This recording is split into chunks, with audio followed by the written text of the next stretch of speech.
There he is. We have with us J.W. Cox. He is the director of broadcasting over at Northern Iowa.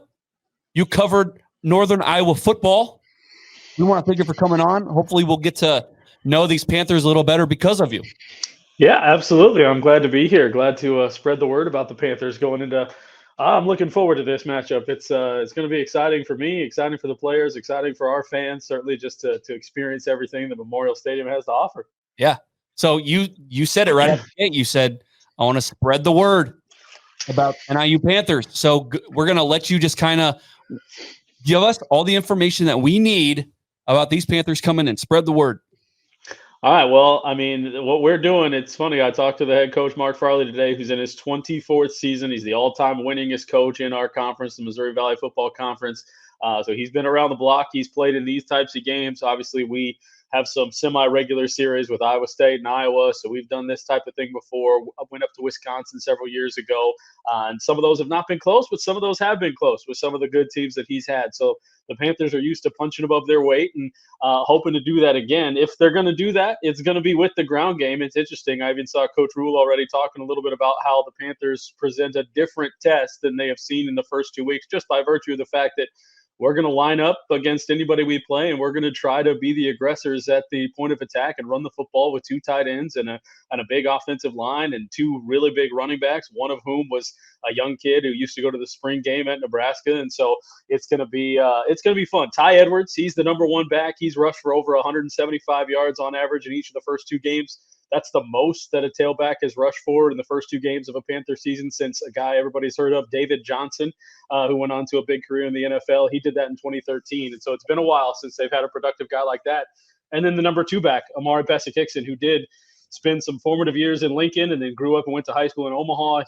He's averaging close to 100 yards per game in the first 2. So that ground attack behind some pretty good offensive linemen and 2 really good tight ends is what the Panthers are about on offense.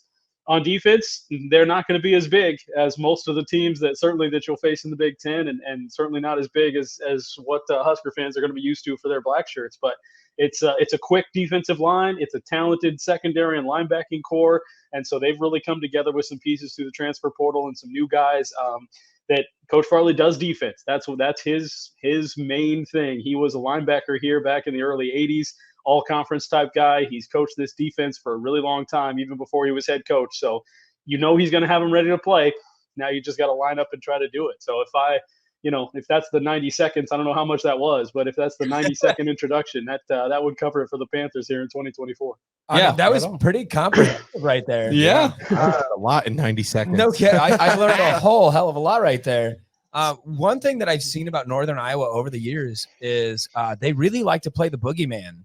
They really do. So what do you see about Northern Iowa? I know we got that really quick synopsis right there. You talked a lot about those running backs. You said your number 1 running back has 175 yards in the first 2 games. No, per game he's averaging. So he's got up over, per game. Sorry, that what I meant phrased poorly. Yep, I got you. Yeah. Outside of obviously a very strong running back core, from what I hear, where do you see that boogeyman for Northern Iowa? What is Nebraska maybe overlooking? Well, it would be the pass game, and I wouldn't say they're overlooking it, but I think the thing that is yet to catch up to the run game on offense is how good our wide receivers are. We've got a first-year quarterback, a guy who's never started.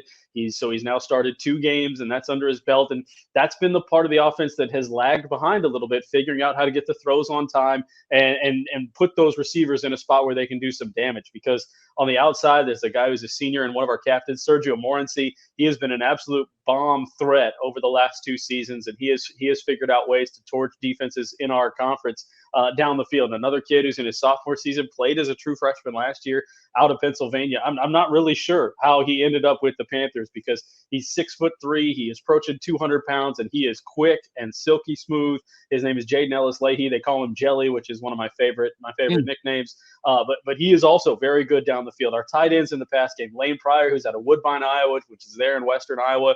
He does just about everything for this team, and he also can be a pass-catching threat. And that's just a couple of them. So I think, to your point, if the Panthers are going to be in this game and find a way to spoil an afternoon or a late evening at Memorial Stadium, it's going to be not just because of the run game. They're going to have to execute there too, but offensively, they're going to have to find a way to get that pass game on track for really the first time this season. Aiden Dunn is the quarterback. He's done a very good job directing this offense, putting them in position to succeed.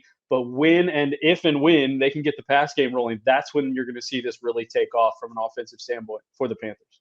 So this past Saturday, obviously Nebraska had a bitter rival in the stadium in Colorado, and I was at that game. Most of my vocal cords are still in the north end zone. We're still recovering. But do you think that a team like UNI, who has been spoiler in the past, do you think they're prepared for what Memorial Stadium is going to bring with 90,000 screaming at you, and noise is going to be an issue? And are you going to prepare with some Bose speakers next to the quarterback's ear? Well, that is the one thing we do have, right? We play in a dome. We play in the Unidome, and it fits about 16,000 people, but it's all enclosed. So all the sound, and back in the heyday in the 90s when we were filling this place up, and Kurt Warner was the quarterback, and all that was going on there, some of the best games and seasons of Panther football, that was really loud. And Coach Farley, who was around for that, he would tell you that it rivals any big outdoor stadium just because it keeps the sound in, right? Obviously, you don't have the same amount of people, but it all stays in. And so to the point of what you're saying, they can practice at a huge decibel level because they can. You got the sound system. They crank it up. Back in Black is one of Coach Farley's favorites to just pump over the top of his practice to at least make it tough for the guys to hear, right? So you get that kind of environment. But I did talk to Coach about this today. One of our weekly chats happens on Monday mornings, and I brought that up, and he said there's just no way to prepare for it, whether it's Camp Randall when they went to Wisconsin, whether it's Kinnick Stadium when they've been to Iowa, Jack Trice. I don't think any of those three are even going to come close to maybe what you can put at Memorial Stadium and what I heard from what I've seen the videos from this past Saturday. So I don't think there's a way to truly prepare for it. You just have to find a way to absorb it when it happens and then move on and find a way to still kind of compete through that. And I think that's the knack that the Panthers are going to have to find themselves going into this week. So forgive my ignorance. I want to say that is NIU allowed to have helmet comms at their level right now? That's a good. I believe we are. Yeah. Jared said to start. UNI. Yeah, that's all right. Later. UNI.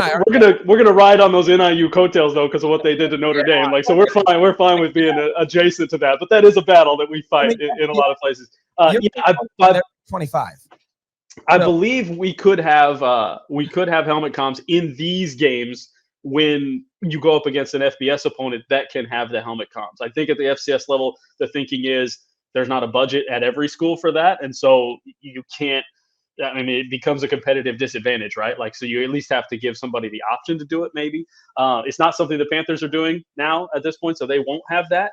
But yeah, it's that would be a huge difference maker. But we've all seen it in NFL games and big-time college games when you've got quarterbacks that still have to try to do this to hear. And I feel like, you're going to have to – the Panthers are going to have to find a way to make sure that their communication is solid, verbal and nonverbal specifically, to make sure that defensively and offensively in the right place. And that's been a battle early in the season, mostly last week. You've got a whole slate of new coaches on both sides of the ball, and that's something Coach Farley's talked a lot about, is kind of learning the communication styles of everybody, learning his vernacular. He's been around forever, and it's kind of bringing these guys onto his type of slang and what he's going to do.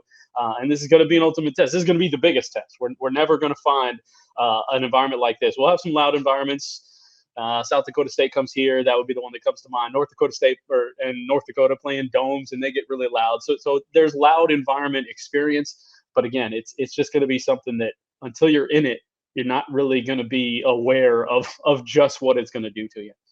So JW, we had done, pretty minimal research on UNI.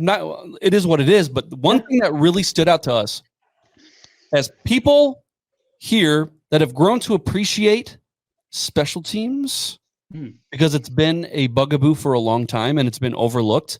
And it's come to bite us in the ass a lot of the time. A lot. So I read correctly that you and I did not miss a field goal all last year. Is that correct?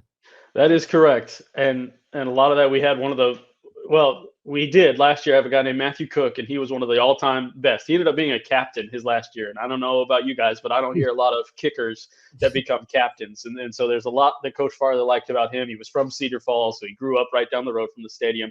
But UNI, from a place kicking standpoint, has a huge tradition of place kickers that have been fantastic. Brian Mitchell was a guy who just went into the Hall of Fame 2 weeks ago. And he was fabulous. The dome helps, right? Like you can come inside and you know it's going to be 72 and calm, and you don't miss. You don't miss a lot. We've had some really good, consistent kickers. We've got a punter right now, Noah Pettinger, who's the current record holder in yards per punt in UNI history, which is saying something. So that was a part of the game that let us down a little bit. We had a punt blocked against St. Thomas, and then there were some personnel issues. So that's going to be certainly an emphasis this week. I've talked to Coach Farley about that, but the Panthers also blocked the punt. So, special teams give it and take it away. So we'll see what it becomes. I kind of jumped in on your question, though. I don't know necessarily where you were going with that, but I think I was just pretty much glazing NIU. Yeah, UNI. Why do you keep saying? Yeah, you're messing me up, man. Because I didn't help with this choice of shirt, though. This is the old logo, so I didn't help you out. off. It's your fault. I'm blaming you. In their respective leagues, UNI is ranked higher. You give them their respect. Yeah, for now. Yeah, I'd love to play Northern Illinois in football. It'd be interesting to see where that goes. But we don't play a lot of MAC schools. I don't. MVFC versus MAC doesn't happen a lot. Yeah, I mean this just is terrible timing based off of what happened at Notre Dame. It's terrible timing. It's at the top of everybody's freaking heads. I see that dude, that former Husky player. He's watching the game in his base in his basement, and it's a whole like sentimental thing. So I'm sorry. That's all right. Not overlooking UNI. I swear, we have Mike and I. We have Iowa friends. We have Cyclone friends that have just ever since this game was on the schedule, they've been saying, "Watch out, watch out." Yeah. And look, I'm like, yeah, this is Nebraska. We've been bowling in 7 years. I'm watching out. I watch out. Yeah. Don't worry. I'm not overlooking your Panthers, I swear. This is I get it. This is football related, but also not totally. UNI has to have some campaign for their fans called You and I, right? Like that's just free money. Like come on. I don't know. Yeah. Hey, it's here to win this game. Yeah. It's kind of built into the fight song too. You and I fight, like you and I fight together, right? That's how I've always kind of took it. So yeah, it's not as on the nose as making it and putting it on a t-shirt or something, but yeah, if you run it together, everybody knows what you're talking about. I do have a quick question. We just had Blake Lawrence, who is the founder of Open Doors, on the show, and we were talking to him just kind of about NIL and things like that. And I think something had been mentioned just about UNI's NIL compared to like the rest of the conference and the rest of FCS. Like, can you kind of get into that a little bit if you know anything about it? Because it truly is like at this point, it's kind of like the talking point for most conferences and like who's leading the charge in the NIL field and things like that. Well, I mean, and that seems to be the next battleground, right? I mean, we've all been around this sport long enough to kind of see where it's evolved from, okay, I want to play for this coach in this style, to I want to go to this place because it's got this facility, whether it's a stadium or the training facilities. And those were the kind of arms races. And now there's no doubt about it. The arms race is, what are the opportunities you can provide me along with football, basketball, whatever it might be. And that is a huge point of emphasis here for you and I.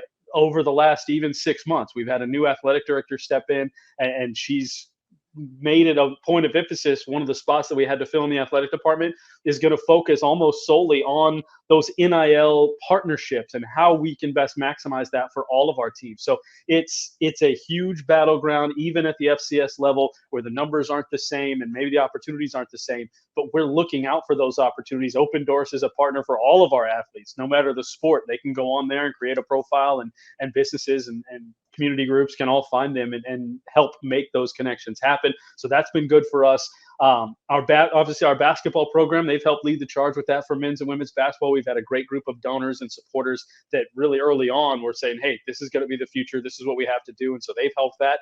And that has helped football kind of shape their vision of what they want to have for a collective, for NIL. And I think everybody's kind of pulling in the right direction.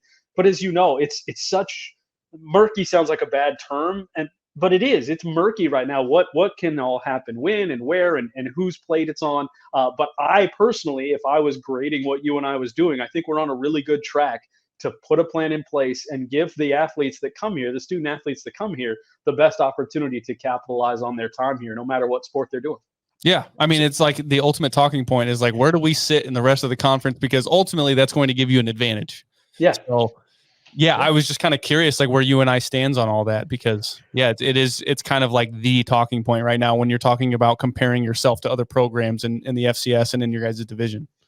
Well, and what's interesting, and when I talk to players about almost anytime I interview a player, I'm always curious about, hey, why did you choose UNI? Because we get a lot of Iowa kids, but the recruiting base is expanded. It's expanded quite a bit over even the time I've been here and the years just prior to that outside of Iowa, and they all talk about, we've seen proof positive that this can be a place where I can grow into a player who, if I want to, I can try to play at the next level. And now it's not as many skill position players are going to come from UNI, but we've put a lot of big defensive linemen, offensive linemen into the league. And so you mix in the NIL portion of that, and all of a sudden UNI's got this track record of, yes, we can help you advance to where you want to be at the next level. And while you're here, we can help you maximize your experience. And that could be a good recipe for, frankly, getting back to competing with your South Dakota States, North Dakota States, the teams that have rattled off national championships at this level, who are in our backyard and we have to tangle with every single year.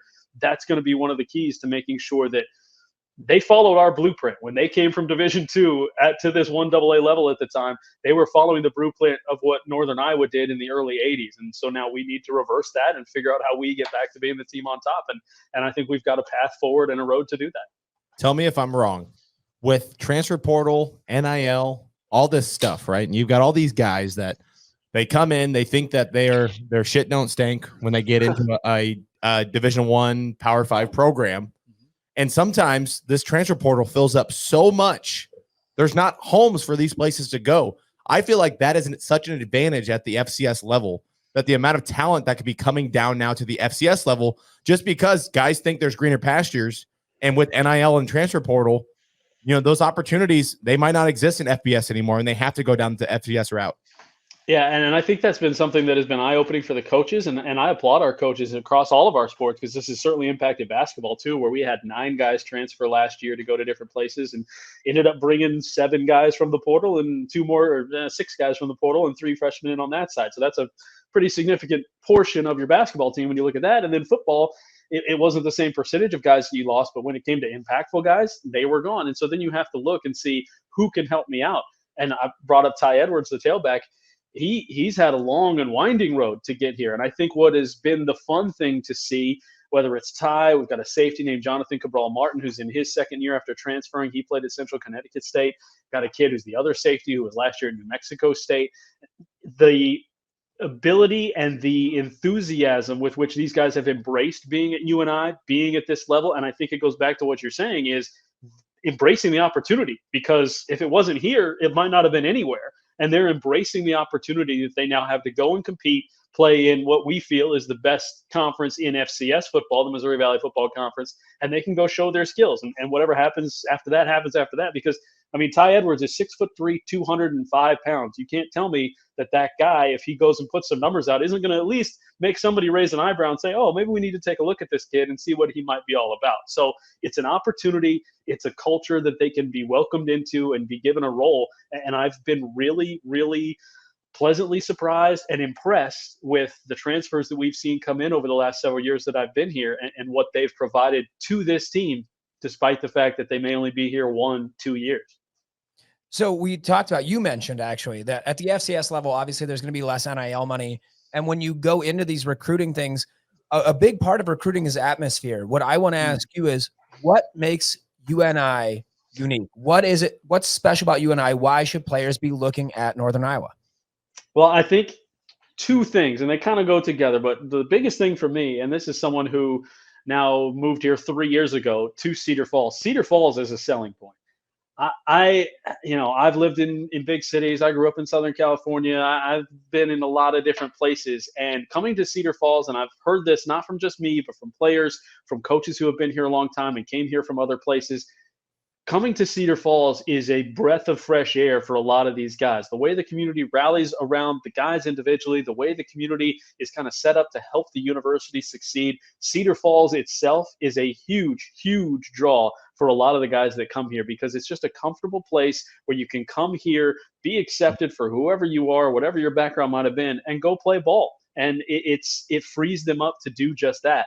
And then that atmosphere, we have the Dome. The Dome is, they say the Dome is home, and it has been something that this university has been so proud of since it was built in 1976. It was one of the first Dome stadiums on a campus, kind of helped set a path for us going from the Division II level to the 1AA level without the dome, they probably don't do that because you don't have a facility that is even close to being good enough to be at that level. And not only that, it got them good enough and it had them compete and have one of the best facilities at one point at the level. Now we're trying to restore it and do a lot of campaigning to get some money now that it's 50 years old to bring it back up to that standard. But I would say being in this community, the dome and the people that come into it, now you got to win, right? Like it's slipped. COVID didn't help, and then haven't been to the playoffs the last 2 years. And so as Nebraska fans know, right? Like Nebraska always shows up, but when you're not winning, you lose a little bit of an edge. That's why things were so crazy both after, and that's why I think things will be even crazier on Saturday, right? Because 2-0 and ranked and all of this that comes with winning. When the Panthers do start to find that groove again and start winning games again at a high level as they had, the fans will be there, ready to support. They'll be loud. This will be one of the best environments in our conference. And those are two of the biggest reasons that I've heard from players that they like to be here, that they're happy that they made the choice to come here, and that they tell players they should. Quick story on that, transfer portal, all that. So our wide receiver we talked about, Sergio Morency, he is from Florida. Again, I haven't really talked to him enough to figure out why exactly he made his way from Florida to here. But in the transfer portal, his best friend is a kid named J.J. Derville. He was his high school quarterback, all-around athlete. They were best buddies. J.J.'s mom convinced Sergio to play football in the first place. Well, J.J.'s looking for a new home after New Mexico State had a coaching change last year. Who does he call? His best buddy, Sergio. And Sergio tells him, hey, this is a great spot. Great spot for all the reasons I just talked about. Mm-hmm. And now J.J. Derville's our starting strong safety. So players pay it out and prove it out by telling that to other players. And I think that is the best example of what I'm talking about with the community and the environment and the chance to succeed at UNI. And just real quick, if that J.J. Derville ends up having a game-saving interception, I'm going to say get rid of the damn portal. Yeah. I don't like that. Hey, so while we have you here, and I don't know how exactly you want to handle this because you are a part of the university officially. Yeah. Scoring prediction from you? Oh, I don't know. Do I Herb Street and say I'm calling the game, so I can't give a score prediction? Honestly, it would be tough because this is what I'll say. I'll say I don't know that it's going to be high scoring. I think back to, and I'm not going to compare us to South Dakota State, who won a national championship last year. They says 2 years ago now, but they also won it that year. They started their season against Iowa, and everybody knows how much Iowa struggles to score the football. So I'm also not comparing Nebraska to Iowa on the bad side either. But that was a battle. Like Coach I referenced earlier, Coach Rule talking about the Panthers are a different animal than trying to spread it out and throw it all around and score a bunch of points. Mm-hmm. Long way to say, I don't know that there's going to be a bunch of points scored. I hope so. I hope not, because that means our defense has come in and made things tough on Nebraska. And I expect Nebraska's defense to make things tough on us running the football. So I don't expect a lot of points. That means me being hopeful that the Panthers can come in, be physical, stay healthy with the starters, obviously, and get out there and impact this game. So that's where I'll leave it, I guess, when it comes to a score prediction. I'll talk maybe, I hope and expect it not to be one of those big, certainly not a shootout game. I don't know if the Panther offense is there quite yet. So if it's a shootout, it's going to be a long day because that means probably a lot of Nebraska points. But I'm thinking low scoring game and a battle, and I'm looking forward to having some fun. Hey, I don't think I could have heard a more wishy-washy, more. I can't blame him. I'm also running for mayor, so no, I just. I get it. He's PR trained. The best political answer I've ever heard. Yeah. JW, just a heads up. If you are, I know you're coming to Lincoln. If you're bored and you're there early and you're like, what do I do in Lincoln, Nebraska? Feel free to come by our tailgate. We'll take care of you. Before the game, we'll be there bright and early. So just be in touch. You know how to find us. I will. I appreciate you guys having me on. Talk a little about the Panthers. Always fun to spread the word. So yeah, absolutely. I would wish you luck. I wouldn't mean it. Hey, you don't have to. I wouldn't. We're done. We're done now. The nicest is over now. Yeah. Panthers by 1 million. Cats by 1 million. There we go. Great prediction. Okay. Hey, thank you again, JW, and we appreciate you taking the time out. Absolutely, guys. Have a good one. You too. Thank you.